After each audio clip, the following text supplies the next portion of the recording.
E nós, essa semana, estamos tendo a alegria de receber o Dr. Joel Pereira, que é imunologista e alergista. E ele veio intencionalmente, porque ontem, né, começamos aí o inverno, essa estação mais fria do ano, e nós queremos ter a alegria de poder entrevistá-lo.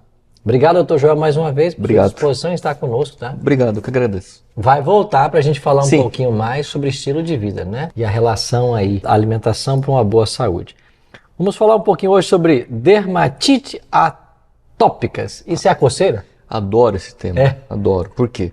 É um tema onde se enquadra numa doença genética. Tem um fator genético, então? Perfeitamente. Vamos colocar assim, um guarda-chuva é a atopia. Embaixo do indivíduo atópico, você tem a dermatite atópica, a asma alérgica, a rinite alérgica, a rinoconjuntivite. Estão escondidas. Escondidas. Você tem seu atópico, né? É o guarda-chuva, o ápice, e embaixo você tem várias divisões desta atopia. E a dermatite atópica é uma dessas doenças da atopia.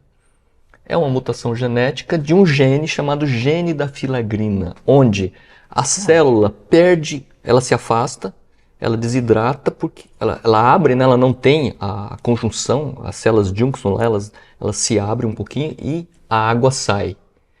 Então, desde da tenra idade, alguns meses de vida, a criança começa a apresentar, ou ela manifesta mais tarde, mas ela vai manifestar em algum período da vida, desde que tem essa mutação. É a coceira. É a coceira, a dermatite. E tem local mais comum que isso acontece? Em crianças, você vai ter nas dobras, cotovelo, atrás do joelho, no pescocinho. Isso tem a ver com o acúmulo de um tipo de sujeira, impureza ou não? Não. A mudança do extrato córneo acontece exatamente pela mutação. O indivíduo ele tem a mutação e aparece nas regiões de dobra. Por quê? Uma região de movimento, né? Então a célula abre e fecha, então ali você tem mais incidência. Em crianças aparece nas dobras. No adulto também acontece. Acontece, a criança vai desenvolvendo, quando ela fica adulta, aí não aparece mais tanto nas dobras, aparece nas pernas, aparece no tronco, no tórax, na face, né? Aquelas crianças que têm a pele áspera atrás do braço, aqui na região tricepital do braço, parece espinhas, acne, mas não são acnes, são ceratoses pilárias, onde a pele resseca e solta aquele sebinho. E a pessoa pensa que é acne, não, é a criança que tem essa lixinha aqui atrás do braço, tem assim o rosto um pouquinho com espículas, são dermatites atópicas leves. Aí tem a leve, a moderada, a grave e tem todos os tipos. Mas existe cura para isso? Não tem cura. A cura da dermatite atópica não existe. Não tem como você mudar o gene ali, mas você tem um tratamento espetacular hoje. Qual é o tratamento básico? Hidratação. Você tem que hidratar, você tem que colocar a criança no meio de hidratação contínuo, sai do banho com a pele molhada, banho morno e rápido, e faz toda a hidratação com os cremes próprios para dermatite atópica. Não é qualquer creme também. Ok, entendi. Porque a criança que tem dermatite... receitado por um médico. Perfeito. A dermatite atópica pode ser acompanhada de outras alergias. Alergia alimentar, alergia a insetos, estrófilo, alergia a produto químico, alergia ao próprio creme. Então tem uma criança diferenciada. Então você tem cremes específicos, medicamentos que ela tem que tomar também contínuos, né? E um estilo de vida, ela tem que assumir higiene ambiental, tem que ter todo esse... Eu tenho 3 garotos lá em casa e o caçula às vezes, quando um mosquito ou uma formiga, né, dá-lhe uma picadinha, sobe lá um carocinho. Um carocinho. Uma pápula, né? Isso é o quê? É normal, um tipo de reação alérgica? Bom, o fato de subir, quando é formiga, a formiga pica, ela solta ali uma proteína ali que é um veneno de baixa potência. Mas se a criança for alérgica, se ela tiver uma alergia extensa, aquela pequena pápula vai se estender, vai subindo, vai se tornando um grande edema, né? E dependendo do local, dependendo da quantidade de alergia que ela tem no corpo dela, aquilo ali pode se tornar uma anafilaxia. No caso, quando tem só a picadinha local e faz aquela feridinha, é chamado estrófilo. O estrófilo por inseto, né? Existe tratamento, existe certas medidas que você toma de cuidados, alguns cremes, algumas pomadas que ajudam, mas não expor ao bicho é o principal fator, né? Entendi. Olha aí quantas dicas práticas para nós hoje, viu? É por isso que ele vai voltar amanhã. No inverno começam as viroses, né? As gripes, os resfriados próprios dessa estação. E aí começam os prontos-socorros ficarem lotados, crianças resfriadas, adultos, idosos, o risco da pneumonia aumenta. E descompensa a asma, descompensa a rinite, descompensa todas as doenças alérgicas desse período. Olha aí, por falar em asma e rinite, né? Quais são os cuidados principais que o nosso telespectador deve tomar para evitar ser alcançado por uma dessas doenças? Olha, asma e rinite são doenças geneticamente já com predisposição. O paciente que tem um pai alérgico ou uma mãe alérgica, ele vai ter uma probabilidade muito maior de desenvolver doenças próprias dessa época do ano, né? Por quê? A temperatura, a mudança climática favorece com que você diminua a sua resistência. De que forma? A temperatura, pela manhã, você levanta, tem o choque térmico, e imediatamente, se você tem a predisposição para ter rinite, você começa a ter coriza, ou você tem espirros, ou você vai ter crises de ácaros, crises de fungos, principalmente em regiões mais úmidas. Então, o indivíduo que tem a predisposição genética, ele é um indivíduo que tem risco aumentado para desenvolver gripe e pegar viroses. Eu percebo que às vezes a gente, quando sai logo ao sol pela manhã, assim que o sol bate na nossa face, eu mesmo sou um desses, né? Eu dou alguns espirros. Isso é o quê? É comum ou é um indício de alguma... Não, isso é um sinal que o senhor tem algum índice de alergia. Ah, é? Ao sol? Não, a mudança climática, a temperatura. Tem mudança da temperatura. A mudança da temperatura você descompensa, né? Você está a 37 graus, a 36 graus o seu corpo. Aí você vai ao sol, você muda o seu ritmo, né? O seu metabolismo muda. Você se expõe ao sol, você vai ter o quê? Uma adaptação. Se você tem uma rinite, você pode descompensar. Mas não é comum você espirrar quando vai ao sol. Você só vai espirrar se realmente você tiver uma tendência a ter algum tipo de alergia. Olha aí, então vou dar uma olhadinha nisso, né? Asma e rinite, o senhor falou que são doenças bem comuns dessa estação. Elas têm cura, essas doenças? Olha, asma é uma doença genética, não tem cura, né? E também a gente tem que desmistificar, as pessoas acham que ter asma é o fim do mundo, e não é. Hoje, para as pessoas terem ideia, 30% dos atletas do COI, do Comitê Olímpico Internacional, e 28% a 30% são pessoas que são asmáticas. Olha aí. E viraram atletas olímpicos. Então, não é limitação, então, não é uma limitação. Prática do esporte, para uma vida... Não é limitação, desde que você faça o tratamento correto. Desde que você evite o remodelamento pulmonar. De que forma? Usando os medicamentos para tratar a asma, que são corticoides, não tem como. São corticoides. São corticoides inalatórios que você tem que usar para evitar o remodelamento pulmonar. E evitar com que esse pulmão se transforme num pulmão, no futuro, uma asma crônica, como uma DPOC, se o indivíduo fumar, enfim. Mas tem que ser tratado. Há um esporte bem mais específico para uma pessoa que convive com asma, por exemplo, para ajudar na questão respiratória? Todo esporte aeróbico é bem-vindo. É bem-vindo, né? As pessoas falam muito de natação. Sim, né? Alguém me falou de natação, por isso eu estou fazendo a pergunta. Ok, mas o indivíduo que tem asma, se ele for nadar numa piscina tratada com cloro pela manhã, o que vai acontecer? O cloro que colocou no dia seguinte pode intensificar. O vapor do cloro fica na superfície, ele pode ter uma crise de asma. Então, quem tem asma vai nadar numa piscina que tem cloro, tem que nadar no período da tarde, porque o cloro já evaporou. Olha aí. É uma dica que Sim, as pessoas não... Preciosa. E o indivíduo que corre, que nada, ele tem que usar o broncodilatador se ele tiver uma necessidade. Então, não é as pessoas pensam que ter asma é o fim do mundo, e não é. Não tem cura? Não tem cura. Aí tem os vários tipos de asma, né? Não é só, eu tenho asma. Não. Aí você tem uma asma alérgica, você tem uma asma não alérgica, você tem uma asma que é obstrutiva, você tem uma asma que é restritiva, você tem uma asma mista, você tem uma asma que produz eosinófilo, que é uma célula que aumenta, né, a broncoconstrição. E você tem os vários tipos de tratamento, dos mais leves aos mais modernos. Hoje, isso vai ser necessário o acompanhamento de um pneumologista. O indivíduo tem vida normal. Pastor, é muito pior você ter uma rinite do que ter uma asma. Eu vou te explicar em que situação. A asma é mais...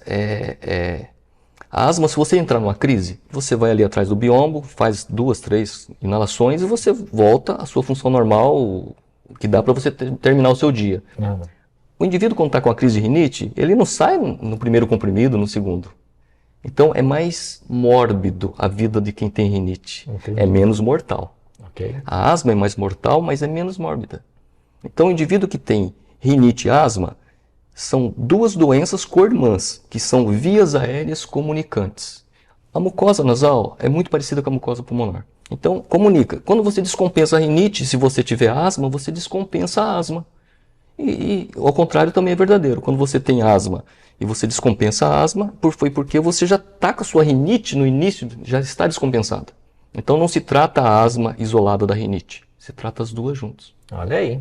Dicas preciosas para todos nós, viu? A gente vai aí, ao longo dessa semana ter a presença aqui do Dr. Joel e ele vai trazer para nós conselhos e dicas práticas, como essa que eu acabei de ouvir agora sobre a questão daí da piscina na parte da tarde. Eu nunca tinha ouvido esse conselho, mas importante, viu? Obrigado por ter vindo no nosso Café da Manhã. Que bom ter você no nosso quadro sobre a saúde aqui no programa Primeiro Deus. Seja muito bem-vindo ao nosso Desjejum, ao nosso Café da Manhã. Essa semana temos a alegria de estar recebendo o Dr. Joel Marcos Pereira. Obrigado, Dr. Joel. Obrigado, obrigado. Dr. Joel, você é natural de que estado? Eu sou paranaense. O senhor é paranaense. Eu sou paranaense, estudei em Maringá, depois São Paulo. Depois São Paulo. E hoje atende aqui em Florianópolis e também Cuiabá. Em Cuiabá, lá no Mato Grosso. Mato Grosso. Que bom, viu? Muito bom ter a sua presença aqui. Obrigado. Ele é especialista em alergia e imunologia e vai nos ajudar muito a como ter dicas fáceis e práticas para o fortalecimento do nosso sistema imunológico para fazer frente aí à mudança de clima que está chegando aí amanhã, né? Amanhã começa o nosso inverno e a gente vai poder conversar um pouquinho sobre isso. Bom, muitas pessoas têm vários tipos de intolerância. Parece que um dos mais comuns é a intolerância à lactose. É isso mesmo? É verdade. A maioria das pessoas hoje não tem noção de que são intolerantes.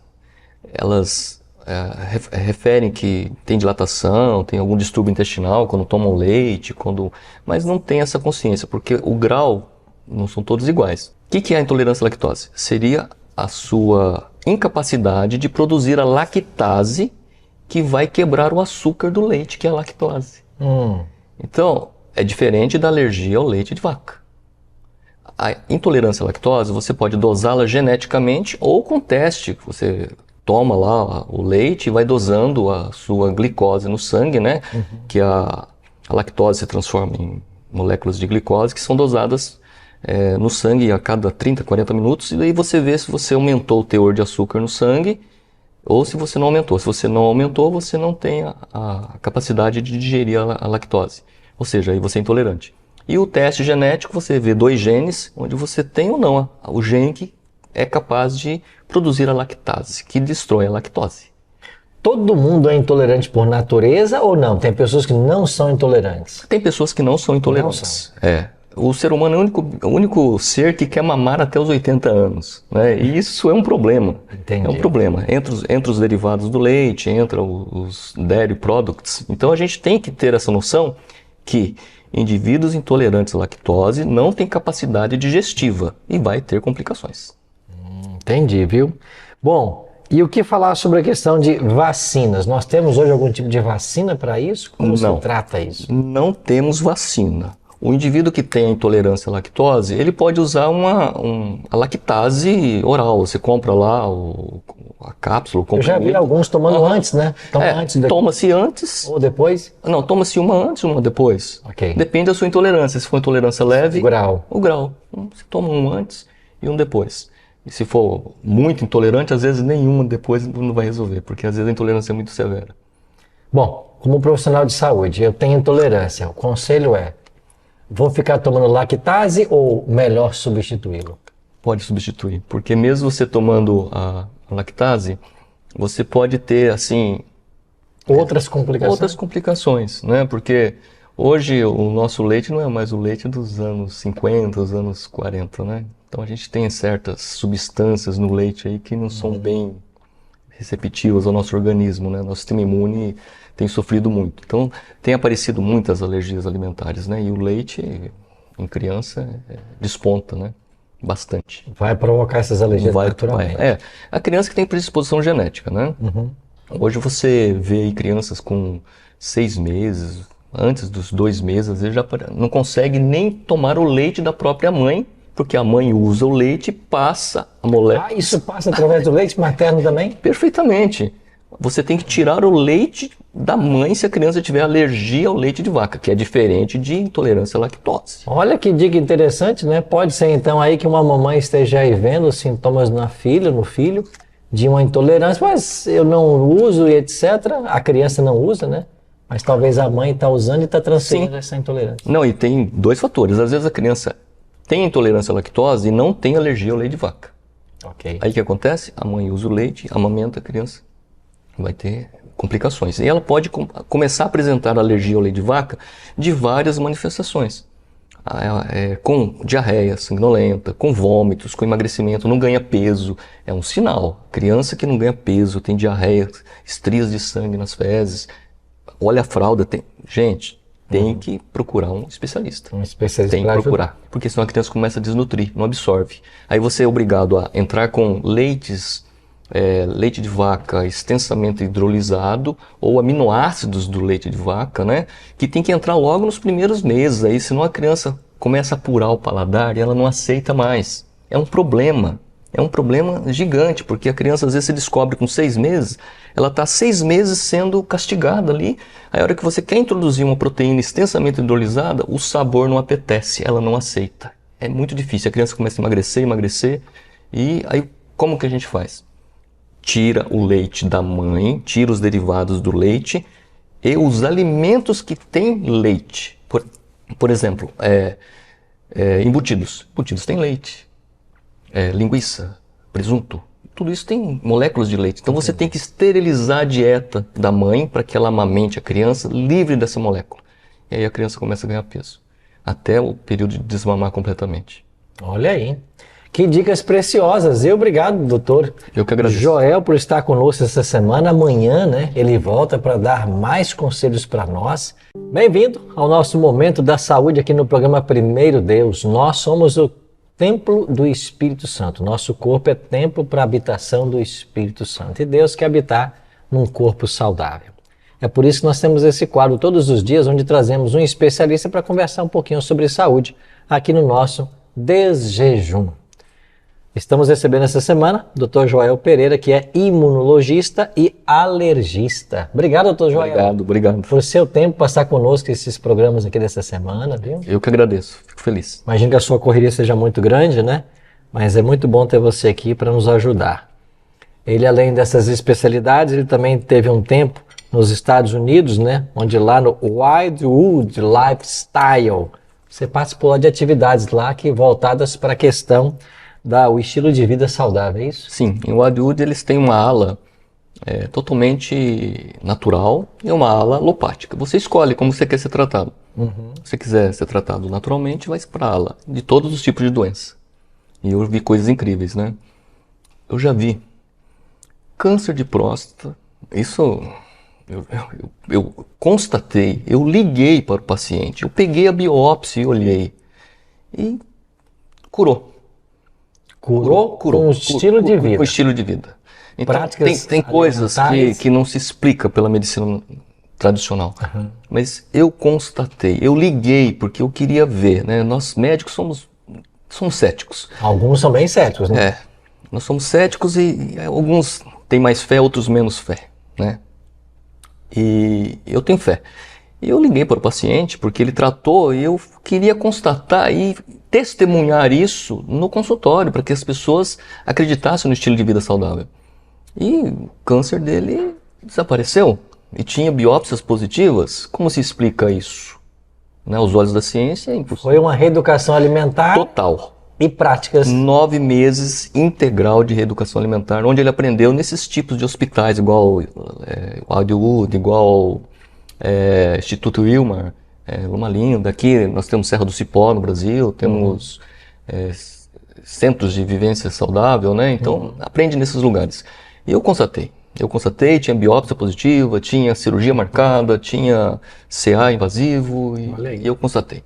Né? E posso citar o nome e o endereço da pessoa. Então, é espetacular quando você muda o estilo de vida. Eu comentava com um amigo outro dia, né, que eu não sei se todos ou grande parte dos medicamentos são oriundos de um tipo de planta, né?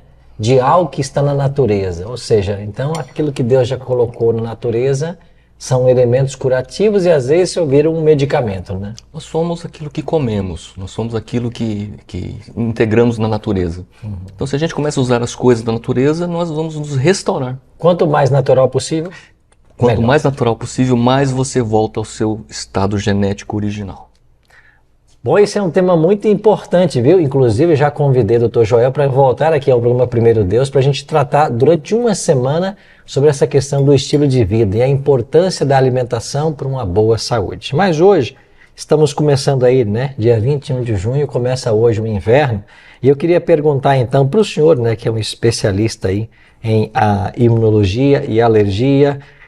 Hoje nós temos várias doenças alérgicas, né, com a chegada do frio especialmente. Quais são os sintomas principais dessas doenças? Olha, o principal sintoma da doença alérgica é obstrução nasal, espirro, coriza, né, coceira, conjuntivites alérgicas, obstrução e o sintoma ele é acompanhado de febre quando você tem a virose. Mas o resfriado comum do inverno, o indivíduo que é alérgico é muito pior. Eles têm mais sintomas, sofrem mais. Então evitar os choques térmicos, não tomar banhos muito frio nem muito quente, banhos mornos e rápidos, não ficar tomando choque térmico. Isso é bom para a saúde e bom para o bolso. Quando a nossa avó falava, não ande descalço, menino. Isso é verdade. É verdade, É verdade. Você toma choque térmico. Você está dormindo lá 38 graus na sua cama quentinha, você levanta e pisa 15 graus. Chão frio. 15 graus no chão. Só essa mudança já começa a ter coriza, começa a descompensar seu sistema. Então isso é verdade, a avó tinha razão. Olha aí, né? Isso é bom não só para a saúde, como para o bolso, né? Nossa. Esses banhos mais curtos, né? Alguns vão para o banheiro e esquece da vida, né? E a conta da energia, a conta de água depois vem absurdas. Que conselho você daria para o nosso amigo telespectador? Bom, eu tenho aí problemas alérgicos, está chegando o inverno. Principal cuidado, 2 cuidados. Principal cuidado, olha, a higiene ambiental é fundamental. Higiene ambiental, indivíduo que é alérgico, evite cortinas de tecido, gente. Coloque tecidos de metal veneziano, ou tire a cortina, coloque um insufilme. Não deixe animais domésticos, pet em cima da sua cama, no quarto, no sofá. Não permita isso. Indivíduos que são alérgicos e até por higiene também, né? Mesmo que o seu pet tome banho, mas ele carrega ácaros, né, também no pelo, ele tem excreções de urina no pelo, né? E uma coisa interessante, a alergia não é pelo pelo, pastor. Não é pelo pelo, é pela urina e pela saliva e pelo epitélio, que fica no pelo. Então, Entendi. é a urina que fica no resíduo no pelo do animal, ele se lambe, a saliva fica com aquelas partículas Eu fluidas. tenho em casa um cachorrinho e ele gosta de lamber a gente. E aí, quando ele lambe a mão da gente... Se o indivíduo for alérgico ao cão, a gente costuma falar alergia a pelo de cão. Não, é o pelo conduz o agente, né, que é a saliva. Ao fato dele lamber, já vai reagir. Entendi. Já vai ter alergia. Aí. Né? Então, quais são os cuidados? Higiene ambiental é tudo. Então, objetos sobre o guarda-roupa, caixas sobre o guarda-roupa, jamais. Afastar o guarda-roupa da parede um pouco, não deixar acumular bolor, fungos, sempre estar bem arejado. Não dormir com o quarto completamente fechado. Deixar uma frestinha para que troque o oxigênio durante a noite, para que não fique um ar muito carregado. É importante não usar produtos químicos com cheiros fortes. O indivíduo que é alérgico não tolera. Então coloque produtos neutros. Mas e a pessoa que tem aí alergia, mas usa o ar-condicionado? Como é que ele faz? Ele tem que deixar uma porta semi-aberta? Não há problema. O problema do ar é que as pessoas não limpam o ar-condicionado. Não lava. Ele só tira a gradinha, vai lá na pia, lava lá aquela gradinha, a redinha inicial. Não, a máquina tem que ser tirada com frequência, aí a 2, 3 meses, tem que tirar, no máximo 3 meses, tem que tirar a máquina, fazer a manutenção e lavar. Dentro daquilo tem até jacaré, fica uma borra preta. Entendi. Então Isso vai potencializar todo tipo de alergia. aquilo ali acumula. Que bom ter você nesse quadro sobre saúde, aqui no programa Primeiro Deus. Nós encaramos o ser humano como um ser holístico, como um ser físico, mental e espiritual. Daqui a pouquinho será o momento de nós estudarmos a Bíblia. Mas antes disso, vamos pensar no ser humano como um ser físico, mental, tendo a necessidade de boa saúde física e mental. É por isso que essa semana estamos recebendo aqui o imunologista e alergista Dr. Joel Pereira, Que bom, Joel, doutor Joel, né? Está conosco mais uma vez. Obrigado, eu que agradeço. Tá? Essa semana tem sido uma semana muito proveitosa para nós. Nossa, muito legal. Rápidos e práticos conselhos que o senhor nos tem dado. E hoje, sexta-feira, a gente então vai falar um pouquinho sobre as conjuntivites alérgicas. E aí, quais são as principais delas, né? Quando as pessoas perguntam no consultório, olha, eu estou com conjuntivite, eu até me arrepio. Por quê? Porque ele já passou em 5, 6 oftalmologistas. Quando chega para o imunologista, é que o trem tá feio. Tá difícil. Tá difícil o controle. Gostei do trem aí, viu? Você sabe que eu sou mineiro, né? Eu sou meio minerado também. Tá certo. Então, o controle está muito complicado. Quando chega para o imuno é porque o oftalmo já jogou a toalha. Entendi. Então chega para a gente naquele estado assim, onde quase 80%, 90% tem alergia. Porque ele fala que é conjuntivite alérgica, mas ele não provou, ele não testou o oftalmologista. Aí quando vem para o imuno, ele vem para a gente provar. E quando prova, é um outro problema. Por quê? O olho é um órgão muito ímpar. Para você acessá-lo com medicamento oral, você não consegue. Você tem que pingar para ele absorver. Okay. Né? Você coloca colírios. Não adianta você tomar um antialérgico para o olho. Demora a chegar, né? Então você tem que instilar o colírio. Você tem que controlar com substâncias externas. Oral é muito difícil. Aí começa a pesquisa. O indivíduo que tem conjuntivite alérgica nunca vai ter só conjuntivite. Ele certamente terá outras alergias. A rinite, pode ter uma dermatite. Ele pode ser um indivíduo que tem vários tipos de alergia. Ele é um indivíduo atópico que tem uma manifestação local no olho. Ou pode ser também uma conjuntivite não alérgica. Pode ser conjuntivite vernal, conjuntivite atópica, conjuntivite de contato, a coisa mais comum que a gente encontra agora, pelo evento das mulheres colocarem cílios. Ok. Dermatite de contato pela resina dos cílios. Olha, que interessante. Aí ele começa a ter a blefarite, daqui a pouco tem a conjuntivite, que é a inflamação da conjuntiva. Né? O gás da resina, aquilo vai inflamando, e aí vem bactéria, e é muito comum. A conjuntivite atópica, a conjuntivite por dermatite atópica, de contato pela substância química na pálpebra, né?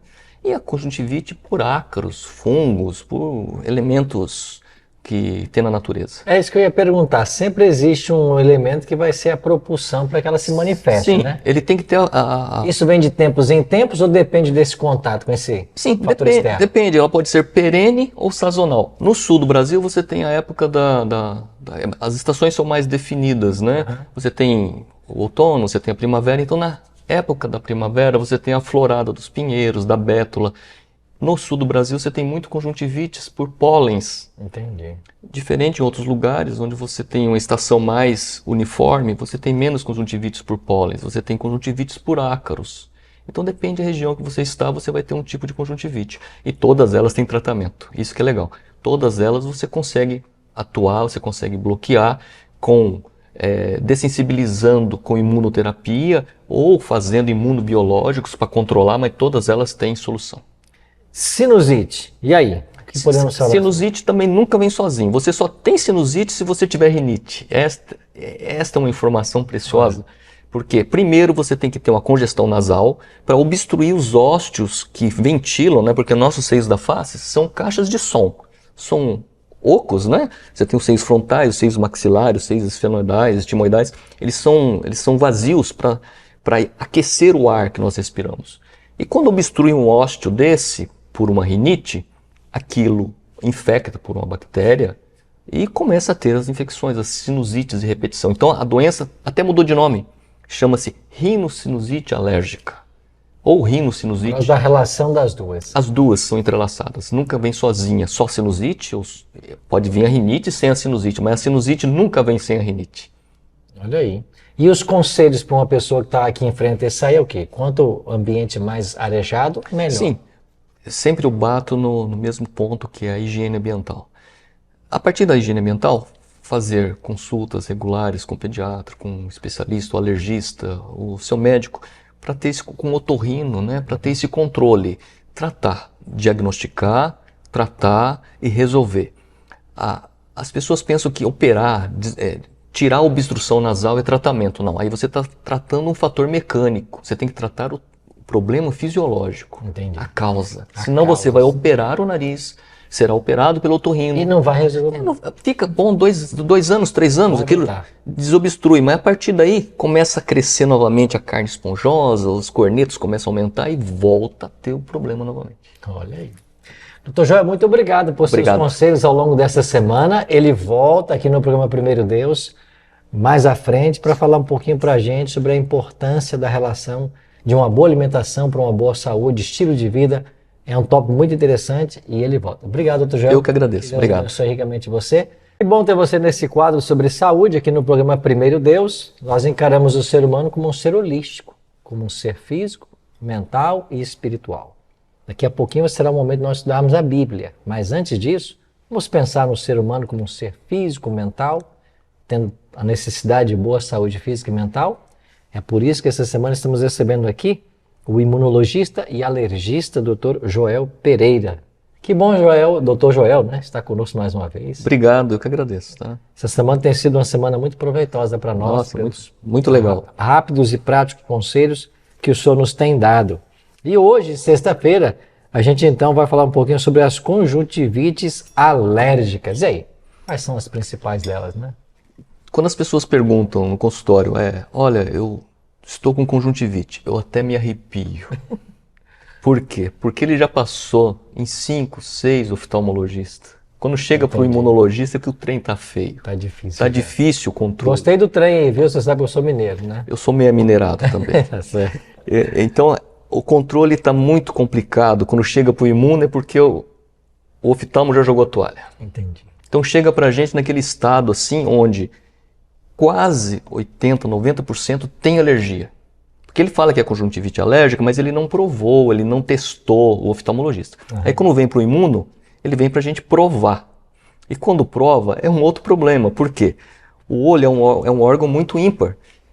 Para você acessá-lo com medicamento oral, você não consegue. Você tem que pingar para ele absorver.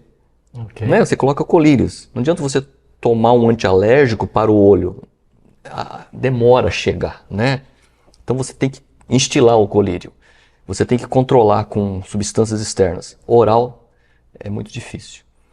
Aí começa a pesquisa. O indivíduo que tem conjuntivite alérgica nunca vai ter só conjuntivite. Ele certamente terá outras alergias. A rinite, pode ter uma dermatite. Ele pode ser um indivíduo que tem vários tipos de alergia. Ele é um indivíduo atópico que tem uma manifestação local no olho.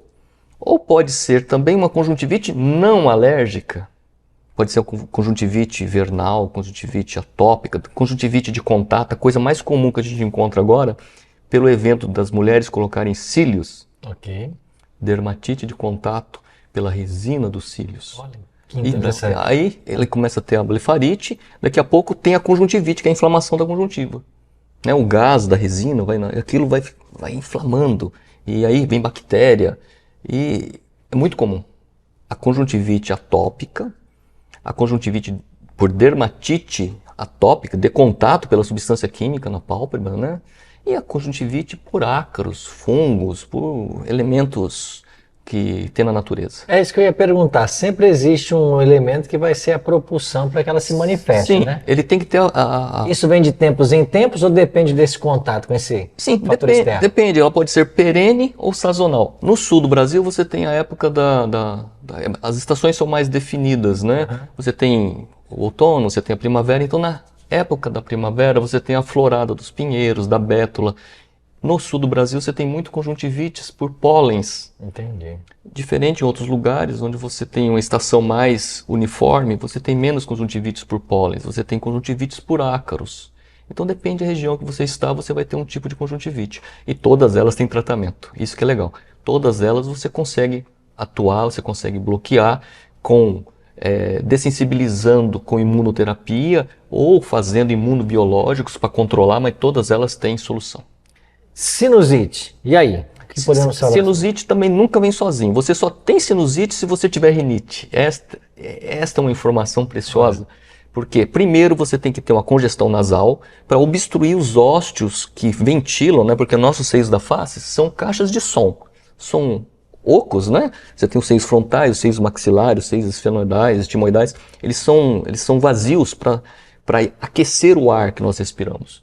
E quando obstrui um ósteo desse por uma rinite, aquilo infecta por uma bactéria e começa a ter as infecções, as sinusites de repetição. Então a doença até mudou de nome, chama-se rinocinusite alérgica ou rinocinusite. Mas da relação das duas. As duas são entrelaçadas, nunca vem sozinha, só sinusite, ou pode vir a rinite sem a sinusite, mas a sinusite nunca vem sem a rinite.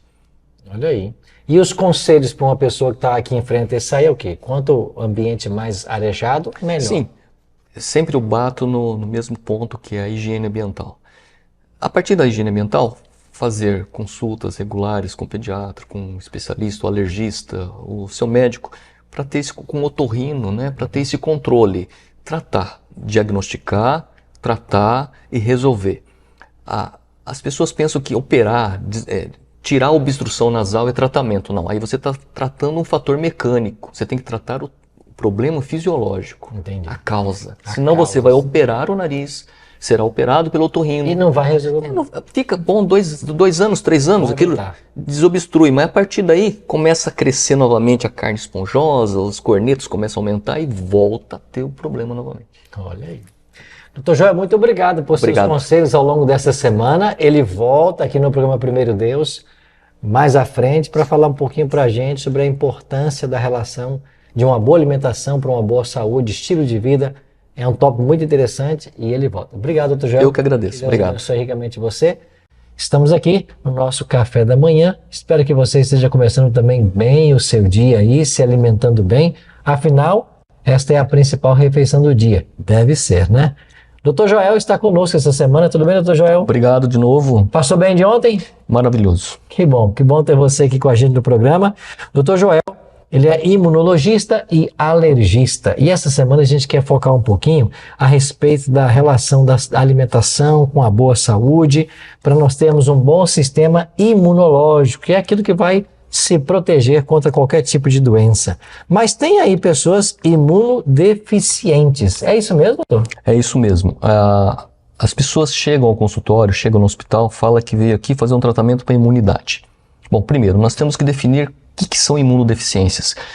Imunodeficiências há 2 tipos. Há os erros inatos da imunidade, que são as antigamente chamadas imunodeficiências primárias, as IDPs, que são as primárias, né? E você tem as imunodeficiências secundárias. Vamos definir cada uma. As IDPs, ou os erros inatos da imunidade, você já nasce com alteração em algum gene, em alguma mutação, uma translocação, uma deleção de algum gene que causa uma doença, onde você vai ter uma deficiência de anticorpo, onde você vai ter uma deficiência de um complemento, de células de defesa, onde os seus linfócitos, as suas células de ataque, de defesa, estarão desproporcionais ou ausentes em algumas situações. Ok. Que levam o indivíduo a ter que fazer transplantes de medula, transplantes Isso é uma questão genética. genética, onde ele vai desenvolver logo nos primórdios da vida ou na fase adulta, já aí com seus 20 anos, Vai surgir. vai surgir em algum momento da vida. Não tem como escapar. Tá? Se ele terá e teremos que tratar dessas condições. E as imunodeficiências secundárias são aquelas que você adquire. Por exemplo, HIV é uma imunodeficiência secundária. A AIDS é uma imunodeficiência. A hepatite B, a hepatite C, são imunodeficiências onde você adquire o vírus e leva o seu corpo a ter imunodeficiências. Entendi. Entendeu? Então, nós temos esses tipos. Quando a pessoa fala, eu estou com a imunidade baixa, muito bem. Ele não tem IDP, ele não tem erro inato da imunidade, ou ele está com a imunidade baixa porque ele tem uma imunodeficiência secundária. Aí a gente vai investigar. O que pode acontecer é o indivíduo ter condições, estilos de vida errôneos que faz com que ele não produza um anticorpo para certo alimento, certo produto, e certamente com a predisposição genética junto. O indivíduo que não tem a predisposição genética, ele não vai ter alergia, ele não vai ter complicações, mas erros de estilo de vida levam o indivíduo a ter alterações físicas, orgânicas, onde ele vai adquirir doenças. O principal dele são as viroses. Indivíduo que dorme mal, faz pouco exercício, né? Isso nós comentaremos nos capítulos posteriores, mas são condições que devem ser corrigidas logo no início. Sim, amanhã a gente vai temos aqui na pauta para nós conversarmos um pouquinho sobre a questão de como aumentar a imunidade. Sim, Então, isso é sim. possível. É possível. É bem possível. Tá, certamente. Essa pessoa que tem imunodeficiência, como é que ela pode diagnosticar isso? Ok. Há certos exames onde você dosa a quantidade de anticorpos. O principal exame é muito simples. Você pega o indivíduo, leva para o laboratório e colhe os anticorpos, por exemplo, da vacina que foi tomada para sarampo, da vacina para febre amarela e da vacina para pneumonia. Se ele produziu um anticorpo, significa que ele não tem imunodeficiência. Está reagindo então. Ele está produzindo anticorpo. Uhum. Se o indivíduo não produz o anticorpo para o tétano, também ele pode ter uma imunodeficiência. Aí você dosa os linfócitos, a quantidade do B, do T, os CD4, os CD8 são células de defesa. Você dosa as células... Soldados do corpo. É a primeira linha de defesa. Uhum. Aí você dosa aquilo. Se ele tiver a um nível, tem um X nível lá, se ele tiver abaixo, ele é imunodeficiente. Aí você trata aquela imunodeficiência de que forma? Com medicamentos próprios, com preventivos. O indivíduo vai ter que tomar antibióticos contínuos, ele vai ter que ter, às vezes precisa de transplante de medula, precisa fazer o transplante em lugares controlados, para tentar resolver através de engenharia genética. Entendi. Então, há um caminho a ser percorrido, então, nesse tratamento. Então. O indivíduo que tem imunodeficiências primárias ou erros inatos da imunidade, são indivíduos que têm que ser cuidados desde a tenra infância, desde que nascem por imunologista, por hematologistas, né? Até o final da vida dele. São indivíduos que merecem cuidados. Quando falamos em hematologistas, tem a ver com a qualidade do sangue. Do sangue, São indivíduos que têm alterações hematológicas. Bom, e amanhã a gente vai falar um pouquinho dessa relação íntima, né? Da boa alimentação, boa qualidade de sangue e etc. Obrigado, doutor Joel, pelos conselhos práticos de hoje. Lembrando que amanhã ele volta, quer dizer, essa semana ele vai estar com a gente aqui a semana todinha, trazendo aí conselhos práticos para você e para a sua família, para termos boa saúde. Isso é que importa finalmente, tá bem? Chegamos então ao nosso quadro sobre saúde aqui no programa Primeiro Deus. Estamos aqui no nosso café da manhã, no nosso breakfast, né? Como dizem lá os americanos, recebendo essa semana o doutor Joel, que veio lá do Mato Grosso para nos ajudar aqui, trazendo sábios conselhos e boas dicas. Tudo bem, doutor Joel? Tudo bem, obrigado. Que bom poder estar conosco essa semana.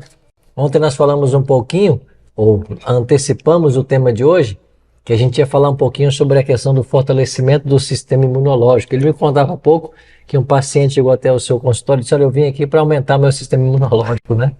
Como se no consultório pudesse ser vendido isso, né? Tem uma fórmula lá, né? Tem assim, eu tiro daqui, isso aqui vamos aumentar com essa receita do sistema imunológico, né? É muito importante os sinais de alerta das doenças imunológicas. Sinais de alerta são alguns sinais, de 10, 12 sinais. Bom, a criança que tem infecção de repetição, criança que tem mais de uma sinusite por mês, que tem N pneumonias, várias pneumonias anuais, que pegam infecções de ouvido a todo momento, crianças que têm que tomar antibiótico por muito regularmente, são crianças que é um dos sinais de alerta.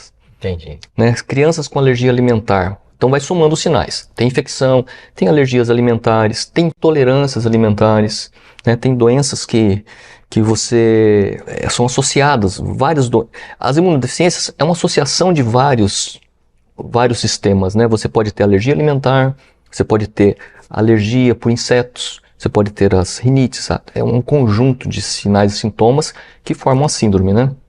Então nessas imunodeficiências os sinais de alerta são importantes para que os pais fiquem atentos, né? E às vezes você leva no pediatra e aquilo se torna rotina, e aquilo se torna um desespero familiar, porque a criança toda hora está no pronto-socorro, toda hora está no pediatra, né? E não melhora, aquilo se torna... Mas os sinais de alerta são importantes. Então quando perceberem isso, leve a um especialista. Leve um imunologista, um hematologista, corram atrás, porque quanto mais precoce você diagnosticar uma imunodeficiência, mais fácil será resolvido. Mais rápido você vai resolver. Quando falamos em sistema imunológico, o que vem à minha mente é que seria a defesa do nosso organismo contra os vírus das doenças. É isso? Ou sim. Ou longe da realidade? Igual a gente conversava, né? O paciente chegou e falou, eu vim aqui aumentar a minha imunidade. Aí você faz as perguntas básicas, né? Mas o senhor fuma? Sim, fumo. Quantos anos? Eu fumo 32 anos. Falou, então a gente tem um cálculo, né? Quantos? Eu fumo 2 maços, né? Ao dia, então são 32 maços anos, é a conta, né? Aí me chamou a atenção, eu peguei e fiz o cálculo. Cada carteira de cigarro tem 20 cigarros. Tem 10 centímetros cada cigarro, né? Então dá 2 metros de cigarro por carteira. 2 carteiras por dia dão 4 metros de cigarro, né? Por dia. Por dia, né? Você multiplica isso por anos. Eu falei, olha, cidadão, o senhor já fumou a distância de São Paulo, Rio de Janeiro, né? Durante os seus 32 anos de vida, né? Ou seja, primeiro, para começar a ter imunidade, o senhor tem que mudar os hábitos de vida. O senhor gosta muito de açúcar, doce? Não, gosto. Eu não dispenso meu docinho, minha sobremesa, né? Então você tem que tirar o açúcar, você tem que controlar o seu índice de gordura no sangue, você tem que controlar o seu estresse. Estresse é o seguinte, estresse não tem como medir estresse, né? Você não tem hoje um estressômetro. Você não consegue, é de 0 a 10. Depende, o estresse que é para o senhor pode não ser para outro, né? Depende de como você metaboliza esse estresse, né? Um indivíduo que trabalha em pronto-socorro atendendo baleado, esfaqueado, acidentado, aquilo é uma rotina, ele não se estressa de maneira... É um estresse à vista do outro. Mas aquilo é a rotina dele, ele leva aquilo tranquilo. Administra. Então o estresse está em como você administra. Ok. Né? Então você tem que ter uma saúde mental boa. E aí tem os outros fatores, a água, quanto de água você bebe. Mas o principal, pastor, é o exercício físico. Exercício físico. É o principal. Sem movimento o indivíduo está fadado à morte. Mais rápido ou menos rápido, mas ele vai. A pessoa que trabalha em serviços braçais, pensando aí no pedreiro, alguém que trabalha cuidando da terra, uma pessoa que trabalha, um mecânico que trabalha fazendo força, às vezes ali consertando um carro, etc. Essas pessoas, elas estão liberadas do exercício, a atividade que ela desenvolve cobre essa necessidade ou não? São coisas diferentes? O trabalho braçal são trabalhos que consomem mais gordura. Então, um exemplo prático. Os colonizadores dos Estados Unidos no início do século XVII, eles fumavam bastante, só que andavam 30 km por dia. Corria atrás de boi, levava chifrada de bisão. Ou seja, estatisticamente, o indivíduo que fuma e é obeso, se ele se exercitar, ele tem probabilidade maior de vida do que o indivíduo que não fuma e é sedentário. Isso é estatístico, são estudos científicos. E o indivíduo que trabalha braçal, certamente ele tem maior probabilidade de ter menos complicações cardíacas do que o indivíduo que trabalha sentado, trabalha com a mente, que não se exercita, que tem hábitos sedentários. Com certeza. O indivíduo que trabalha com físico queima mais gordura. O indivíduo que sobe rampa, desce rampa, trabalha se gesticulando, suando, esse indivíduo ele consome mais calorias, ele vai ter mais consumo de açúcar, mais consumo de gordura do que um indivíduo parado. Do que eu, por exemplo, que fico no consultório sentado. Então eu tenho que ter exercícios. Mas qual é o exercício legal? O exercício bacana é um exercício útil. Aquele exercício onde você vai mexer numa horta, você vai capinar o seu quintal, você vai mexer numa flor, você vai lavar o seu carro, você se exercitar, vai cortar. Esse é o exercício. Andar também é importante. Ir para a academia, exercícios aeróbicos, pedalar, exercícios anaeróbicos também, como musculação, é importante, porque depois de uma certa idade você tem o catabolismo proteico, que é a sarcopenia, onde você consome, após os 48 anos, 50 anos, começa a consumir o seu músculo. Então você tem que se exercitar para aumentar a sua carga, a sua massa magra. Entendi. Você tem que inverter, perder a massa gorda e aumentar a massa magra. Há uma quantidade ideal de exercício de atividade física ao longo da semana, por exemplo? Água demais mata a planta. Então a gente tem que ter uma dosagem. A dosagem, né? O excesso também é prejudicial. O estresse cardíaco é intenso, não é salutar. Entendi. Então você tem que ter o bom senso. Muito bem-vindo ao nosso quadro Momento da Saúde. A gente se preocupa com a sua saúde espiritual, mas também com a sua saúde física. É por isso que a gente faz questão de todos os dias receber aqui no programa um profissional de saúde. Essa semana estamos tendo a alegria de receber aqui o doutor Joel, ele que vem lá do Mato Grosso, e ele é imunologista e alergista. É isso mesmo? Isso mesmo. E essa semana estamos conversando um pouquinho a respeito de como melhorar ou fortalecer o nosso sistema imunológico. E a pergunta principal hoje é, doutor, qual é a relação que há entre um bom sistema imunológico para se proteger das doenças com aquilo que a gente come? E que tipo de alimento nos fará bem? Perfeitamente. Ontem nós comentamos alguns fatores sobre exercício físico, água, né? A gente não pode esquecer a luz solar. Vamos rapidamente falar da luz solar, que faz parte também, você pode adquirir a vitamina D, né, com exposições solares, mas também através de alimentos. As vitaminas vêm através dos alimentos e a luz solar ajuda a fixar essa vitamina D. Deixa eu entender bem isso que a gente sempre ouve falar, que o sol ajuda a fixar a vitamina D. Se eu ingiro a vitamina D no alimento, mas não tomo sol, eu perco ela completamente? Não, você não absorve ela 100%, mas há uma perda. Há uma perda, né? Hoje, nós moramos num país tropical onde... Bênção do Senhor. Bênção de Deus, né? Só que a maioria de nós temos deficiência de vitamina C, de vitamina D. Entendi. Então a vitamina D é deficiente na maioria das pessoas por alguns hábitos errôneos, né? Onde as pessoas se alimentam muito com alimentos que prejudicam a fixação da vitamina D, que é a cafeína, por exemplo. Refrigerantes cafeinados, chocolates, cafeína, prejudica a fixação da vitamina D. E também não se expõe ao sol, né? Qual é o melhor sol? É o sol aquele que pela. Mas daí você fica 15, 20 minutos e depois passe o protetor solar. Porque se você passar protetor solar e se expor... Vai adiantar isso. Não, você vai proteger o UVA, e é o UVA que nos interessa. Aí você vai se proteger e não vai ter essa incidência. Mas vamos a esse é um tabu também. Qual é o melhor momento do sol? Porque no passado se falava, não, temos que evitar de 11 às 2. Depois veio a conversa, não, esse é o bom horário. E aí? O que assim? O melhor horário é este, do meio-dia às 2. Ponto. É a incidência máxima. Só que você vai passar 15 a 20 minutos. Menos tempo. Menos tempo. E se eu for mais cedo com mais tempo de exposição, é o mesmo resultado? Aí você tem que se expor mais. Mas é o mesmo resultado? É o mesmo resultado. Ok. Né? Porque às vezes esse momento do dia, nem todos podem, né? Nem todos podem. Então o raio ele vai incidindo, né? O ângulo dele, a maior incidência está aqui, a 90 graus. Entendi. E é o melhor momento. No meio-dia às 2 é o melhor sol. Só que tem alguns lugares que é um sol para cada pessoa, né? Aí como que a gente aguenta? Então, é difícil. Por exemplo, lá no Mato Grosso Cuiabá. Cuiabá é um sol para cada cuiabano. Então, é difícil, né? É quase impossível.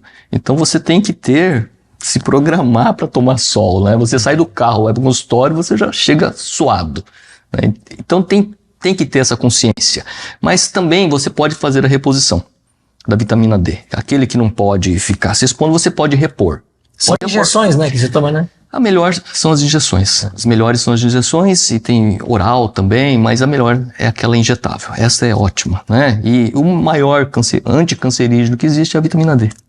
Olha! É excelente, a pessoa tem que repor. E a gente não pode esquecer das vitaminas C, da vitamina A, dos complexos B.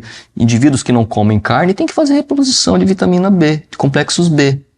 Tem que repor ferro, né? E tem reposições intravenosas, intramusculares e oral para serem feitas. Então, indivíduos veganos, né, têm essa tendência a ter a falta da vitamina B12. Uhum. O ferro, né, a quelação do ferro fica deficitária, fica menor.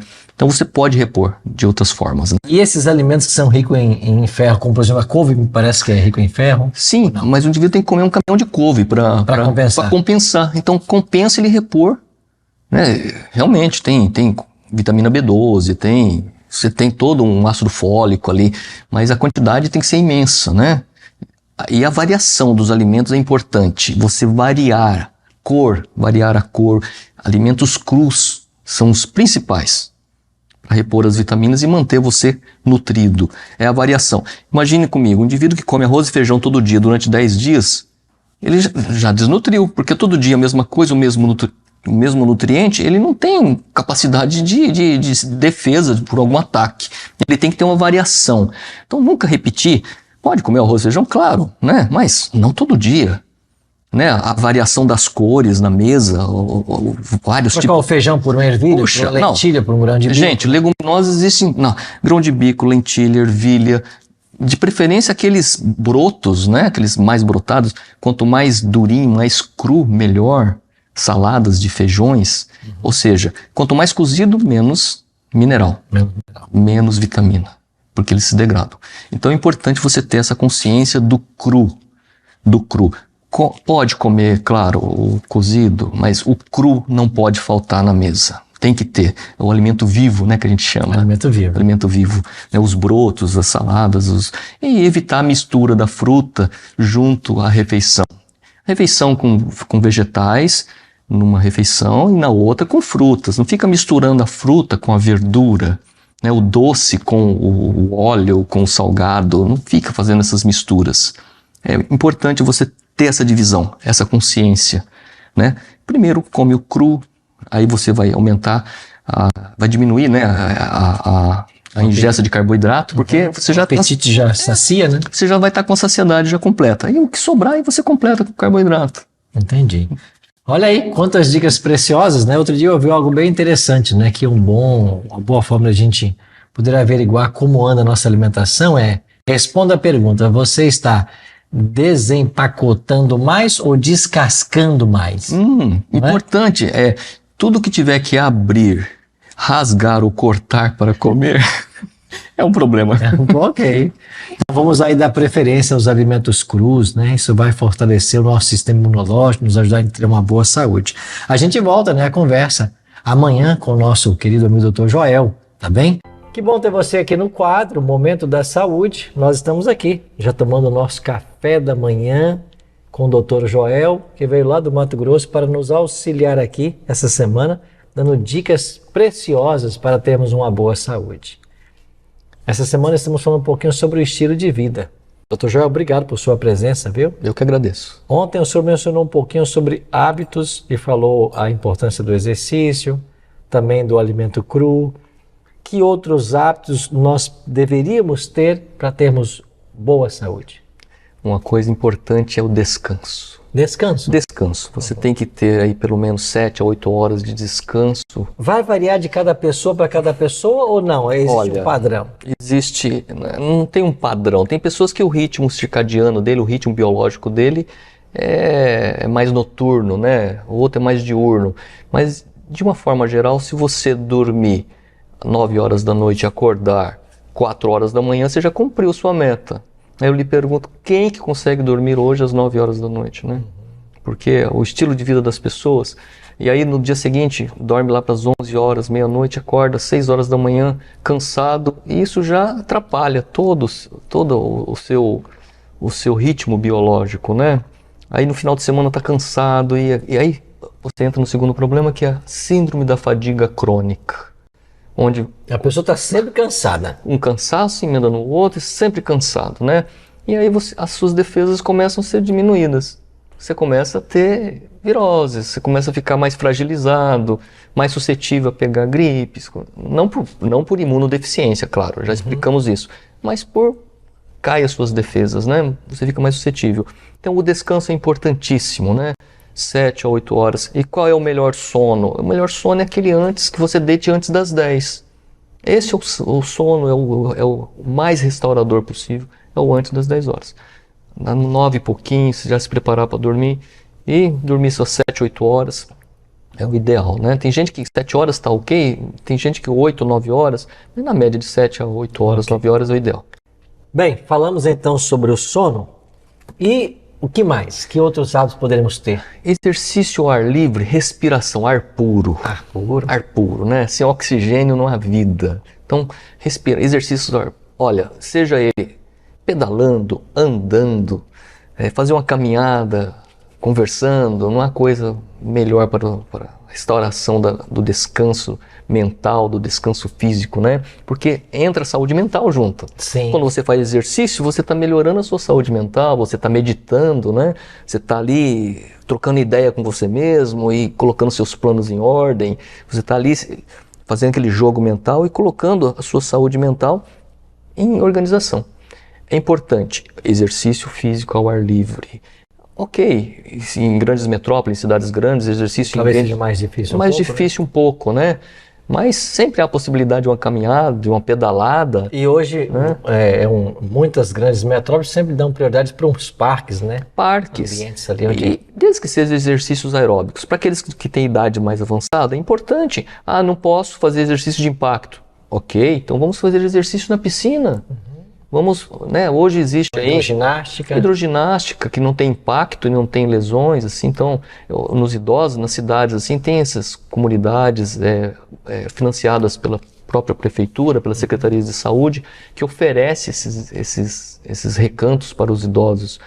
E há também fisioterapia, onde você pode fazer em casa. Importante. A pessoa levanta, não vai levantar da cama, levantou, não, faça um alongamento. Né? Faça um alongamento de um lado, alongue, fique pelo menos 5 a 10 minutos alongando, porque você não levante abruptamente e já comece não. Alongue-se primeiro, né? Espreguice, se espreguiçar na cama. Tem que imitar os gatos, né? Os gatos fazem muito isso. Né? Se alongue. Antes de dormir, se alongue. Né? Importante também. Importante, você está tenso, você teve um dia tenso. Okay. Aí você deita tenso. Não, faça um alongamento. Né? O sono virá mais rápido, né? Não tenha dúvida, né? E não deixa a luz acesa, não. Nem a luzinha vermelhinha do ar-condicionado. Até essa incomoda, né? Você não consegue produzir aí a melatonina. Se tiver alguma luz piscando, te incomodando. Então é importante que você tenha um ambiente completamente escuro, né? Para você entrar naquele repouso, para que você entre no sono REM ali, naquela fase REM do sono e seja restaurador. Senão você vai descansar com a sensação no dia seguinte que você dormiu, mas estava acordado. Já acontece, você não conseguiu repousar, você dormiu, nem do sonho você vai lembrar. Por quê? Você não entrou na fase profunda do sono. Você apenas deitou, não dormiu. Então essa questão de luminosidade influi também na qualidade do sono. Muito. Televisão no quarto é um problema. Isso é abominável. Tirar do quarto, né? Celular antes de dormir, ficar ali, isso atrapalha o início, o start inicial da melatonina. Bem.